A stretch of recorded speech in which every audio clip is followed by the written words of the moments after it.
پھر جب رستے میں ہوتے ہوئے محبوب سے کوئی جام پی کے آیا اور ادھر سے جام پی کے وہ رب کے حضور حاضر ہوا تو پھر اساں جے ہاں گناہیاں دا جدوں اعمال نامہ فرول ہوئے ذرے ذرے نے سامنے آ جانا ہے، جو جو منہ تھی بولیا بول ہوئے، اساں اتھے کول حضور دے بیٹھ رہنا ہے، پئی لکھ عمل ترکڑی تول ہوئے، پھر او دے کولوں کی رب نے حساب لینا جڑا بیٹھا ہی محمد دے کول ہوئے۔ اب ادھر سے جام پی کے آ رہے ہیں، کریم نے اپنے دستے مبارک سے دیا ہے، مجھے بتاؤ نا جو مہمان ہو اور جس کے میزبان رسول رحمت ہو، حضور میزبانی کر کے بھیجیں تو کیا رب کی بارگاہ میں پھر حساب کتاب ہونا ہے؟ مہمانوں کا تو اعزاز ہوگا، یوم نحشر المتقین الی الرحمن وفدا۔ تو یہ جامع کوثر ہے جو محبوب کے دستے مبارک سے صبح قیامت اللہ تعالیٰ سب کو جامع کوثر عطا فرمائے، سب کے ماں باپ کو عطا فرمائے، بہن بھائیوں کو عطا فرمائے، بیوی بچوں کو عطا فرمائے، پڑوسیوں کو عطا فرمائے، سنگیوں کو عطا فرمائے، پیر بھائیوں کو عطا فرمائے، استادوں کو عطا کرے، مرشد کو عطا کرے، شاگردوں کو عطا کرے۔ وہ کریم ہے نا، مہربانی بڑے ہیں، یہ کوئی عام جام ہے جو ختم ہو جائے گا، وہاں سے کل کائنات بھی پیے گی تو انشاءاللہ پیتی ہی رہے گی، وہ پیتی رہے گی۔ 2 کلو کھجوریں دی تھی نا حضرت ابو ہریرہ کو، فرمایا کھولنا نہ بکھاتے رہنا، فرماتے ہیں جناب عثمان غنی کا دور آ گیا، کو 20 سال تک کھائی ہیں ختم ہی نہیں ہوئی، وہ تو ایک دن کھول بیٹھے۔ شرط جو تھی وہ انسان کی فطرت ہے نا، اسے کہا جائے ساری جنت سے کھاؤ بدرخت کے قریب نہ جانا، اتنی بڑی جنت چھوڑ کے پھر انسان چلا ہی جاتا ہے، تو دیکھ بیٹھے۔ تو بھائی حوضے کو کچھ لوگ ایسے ہوں گے جن کو جامع کوثر بڑا خوب ملے گا، خوب ان کو نوازا جائے گا، جامع کوثر دیا جائے گا۔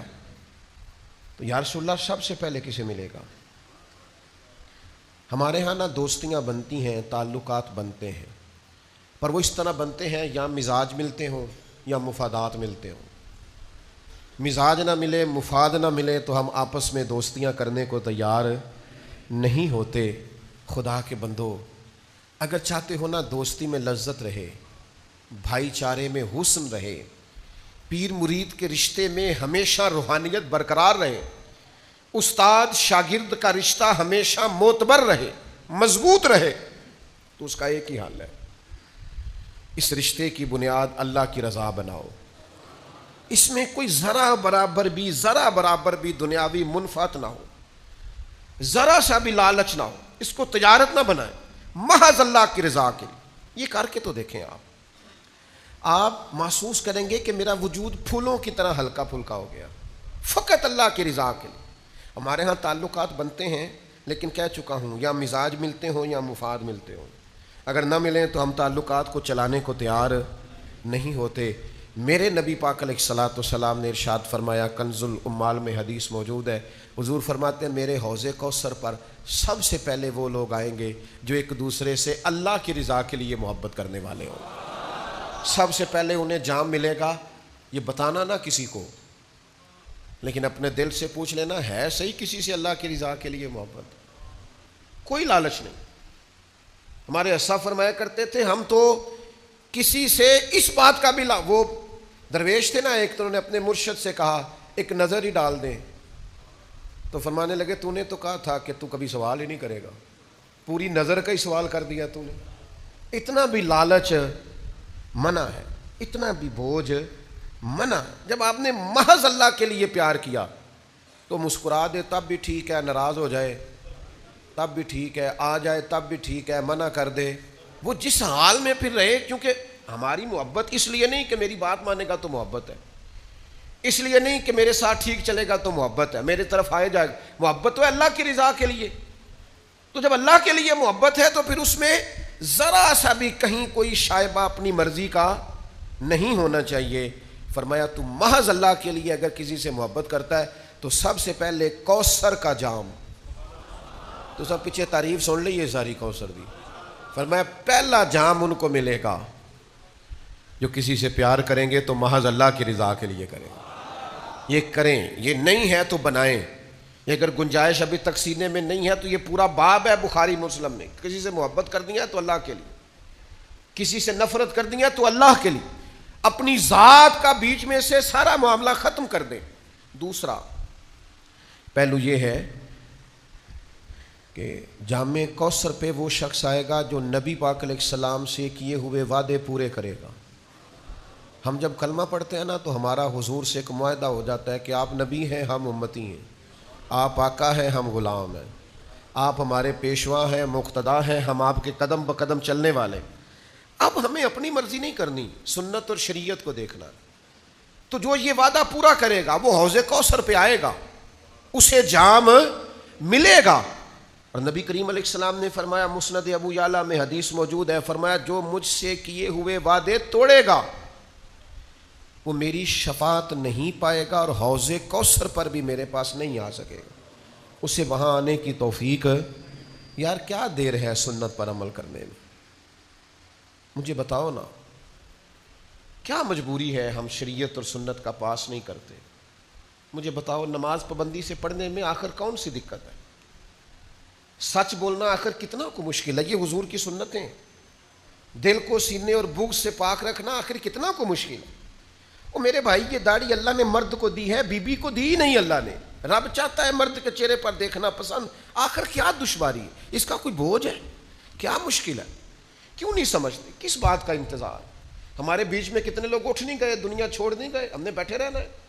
تو بس سنت پر عمل کریں۔ حضور فرماتے ہیں جس نے میرے معاہدے توڑے، اس نے وعدہ کیا تھا کہ غلامی کرے گا، وعدہ کیا تھا سنت پر عمل کرے گا، اس کا معاہدہ تھا کلمہ پڑھتے وقت کہ جو محبوب کہیں گے وہ میں کروں گا۔ اور پھر بعد میں اس نے مجبوریاں ڈال لی، بعد میں برادری ڈال لی، بعد میں نوکری ڈال لی بیچ میں۔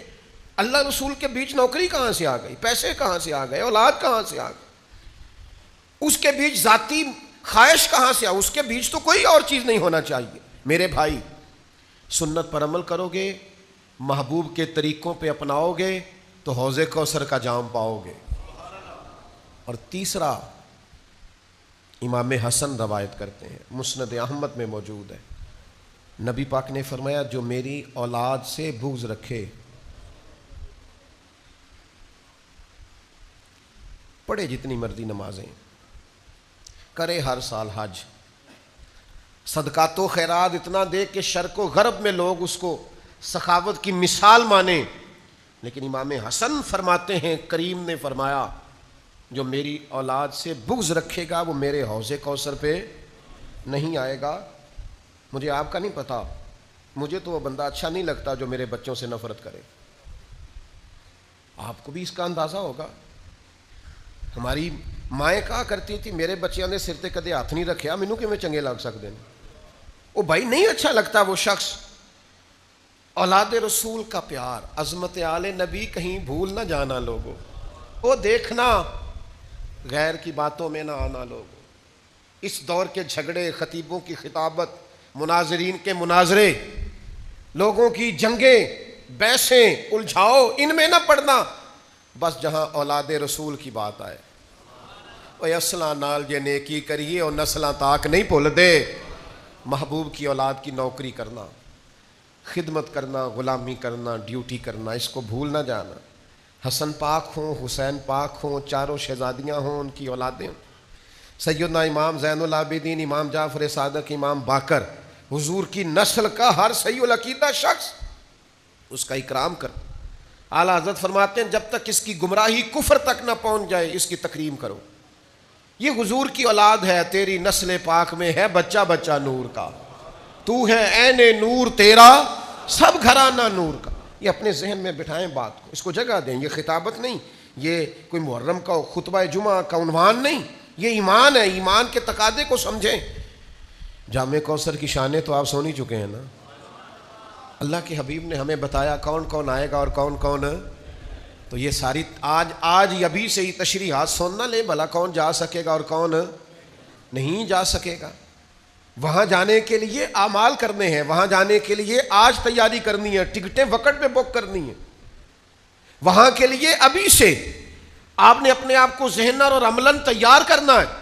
یہ حدیث بھی سنیے، صحیح ابن حبان میں موجود ہے، اللہ کے پیارے حبیب صلی اللہ تعالی علیہ وسلم نے فرمایا، اور کس انداز میں فرمایا؟ حضور نے فرمایا میری بات سنو اور یاد رکھنا، تو صحابہ فرماتے ہم ہمہ تنگوش ہو گئے، حضور خاموش ہو گئے. تھوڑی دیر کے بعد پھر فرمایا میری بات سنو اور یاد رکھنا. یہ کہہ کے حضور خاموش ہو گئے، ہم ہمہ تنگوش ہو گئے. کریم آپ تو اشارتاً کوئی بات کر دیں تو کمال ہو جاتی ہے، اور آپ نے ایک دفعہ نہیں 3 دفعہ فرمایا. تیسری دفعہ فرمایا سنو اور یاد رکھنا. 3 دفعہ محبوب نے تاکید کی، توجہ دلائی. پھر اگلے جملے ارشاد فرمائے. حضور علیہ الصلوۃ والسلام فرمانے لگے سنو میرے بعد ظالم حکمران آئیں گے. فرمایا تم نہ ان کے جھوٹ کی تصدیق کرنا اور نہ ان کے ظلم میں ان کی معاونت کرنا. ان کے جھوٹی باتوں میں ان کی تصدیق نہ کرنا. میں فلانی پارٹی کا ممبر ہوں تو جو مرضی وہ پارٹی کہے میں ہر صورت ان کے ساتھ. جھوٹ کا ساتھ نہ دینا اور ظلم پر ان کی معاونت نہ کرنا. اللہ کے حبیب صلی اللہ علیہ وسلم فرماتے ہیں جس نے ان کے جھوٹ میں ان کی تصدیق کی اور ان کے ظلم پر ان کی معاونت کی وہ میرے حوض کوثر پہ نہیں آئے گا. یہاں آنے کی اسے اجازت. یہ جس مرضی پارٹی کے آپ ووٹر سپورٹر بن جاتے ہیں، آپ دیکھتے ہی نہیں اندر ظلم کتنا ہے، زیادتی کتنی ہے، ماضی کتنا خوفناک. سوچ سمجھ کر. اس لیے کہ یہ آپ مت سمجھیں کہ میرا ایک حکمران سے تعلق ہے، یہ مت سمجھیں کہ میں ایک حکومت کا معاون ہوں. یہ حکومتوں سے تعلق، یہ معاونت، یہ تصدیق، یہ کہیں ایسا نہ ہو کہ حضور کی دست مبارک سے جام کوثر پینے کے راستے میں رکاوٹ بن جائے. اپنی معاملات زندگی کو مرتب کریں. یہ آپ کو ابھی سے تیاری. دیکھو نا، کسی بڑے ہوٹل سے بھی کھانا کھانا ہو تو بکنگ پہلے کرانی پڑتی ہے نا، لوازمات پورے کرنے پڑتے ہیں نا. او میرے بھائی، حوض کوثر سے جام پینا ہے تو تیاری نہیں کرنی؟